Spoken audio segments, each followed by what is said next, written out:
Okay. Here we go. It's book number 8. 101 Dalmatians. Fire Pup of the Day.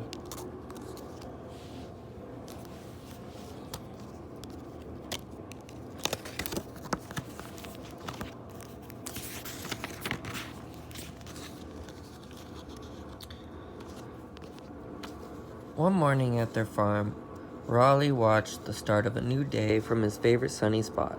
His father, Pongo, accompanied Roger to milk the cows. His mother, Perdita, watched Anita collect eggs.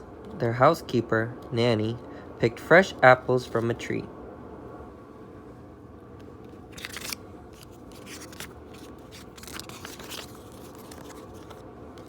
If Nanny was picking apples, it could mean only one thing. She planned to bake an apple pie that afternoon. Raleigh yipped with glee. He ran inside to tell the others. He found his siblings watching the Thunderbolt Adventure Hour on TV. The canine hero was putting out a fire. "Go, Thunderbolt, go!" Penny yelled.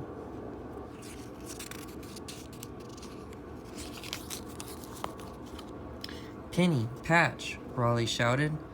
"I have good news." But his siblings weren't listening. "One day, I'll be a fire hero just like Thunderbolt," Patch exclaimed. "Me too," Penny replied. "Oh yeah?" Patch asked.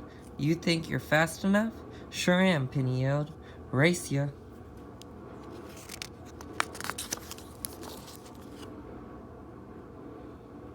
Raleigh sighed as his siblings sprinted toward the front door, just as Roger, Anita, and Nanny came inside.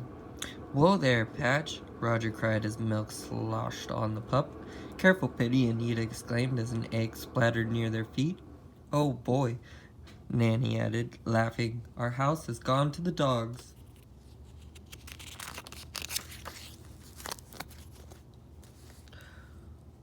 Pongo and Perdita were right behind them. "Settle down, children," Pongo said. "You must be careful." "But Dad," Penny pleaded, "we're practicing to become fire pups." "I see," Perdita replied. "I have an idea. Let's go to the barn." In the barn, Perdita and Pongo set up a series of challenges. "Now, puppies," Perdita said, "we'll have 3 fire safety training exercises to see if any of you are ready to become junior fire pups." The puppies barked their approval.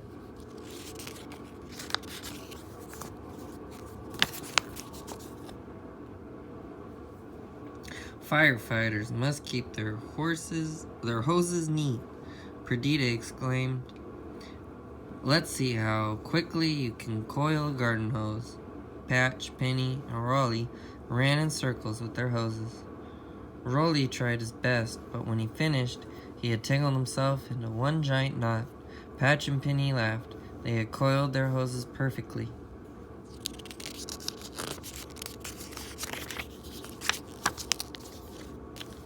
"Firefighters use ladders to rescue people," Perdita said. "Let's see who can climb the ladder fastest." The puppies hurried up the ladder, but Raleigh was afraid of heights. He became dizzy, fell, bumping each rung on the way down.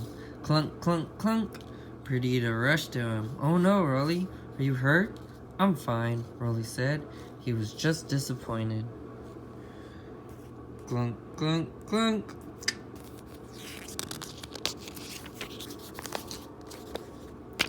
Final challenge was to run to the water pump at the farmer's edge. "What's the use?" Raleigh said. "I can barely keep up." "You're doing wonderfully," Perdita told him. "Don't give up. We're all different, and that's what makes us special," said Pongo. Raleigh shrugged. He didn't feel very special.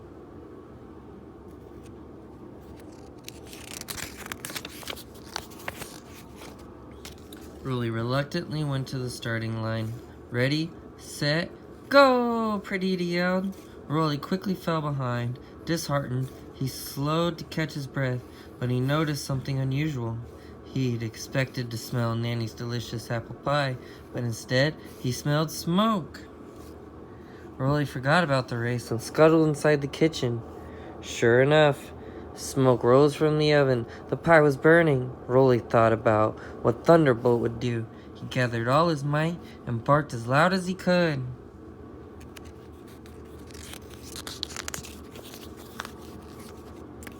Soon, Anita, Roger, and Nanny ran in.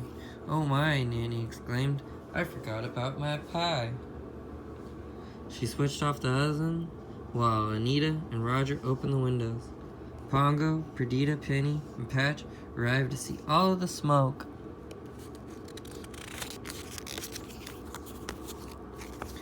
"Good thing you came along, Rolly," Roger said. "Otherwise there could have been a real fire."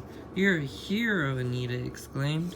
"Say," said Roger, "why don't we stop by the firehouse so we can tell the team about our very own fire pup?" Rolly smiled as Anita and Nanny agreed. Nanny gave the puppy some pie scraps. "See, Rolly," Pongo said, "like I told you earlier, our differences make us special." "I guess it's not always important to be the fastest," Patch admitted, "or the strongest," Penny added. "But we can all be brave and save the day," Rolly said. The trip to the firehouse was everything Rolly had dreamed it would be. He saw fire trucks, met real firefighters, and even tried on a fire helmet. "Great work today, Rolly," the captain said. "You must have a real nose for fire safety." Everyone laughed. "I could get used to being a hero," Rolly thought with a smile.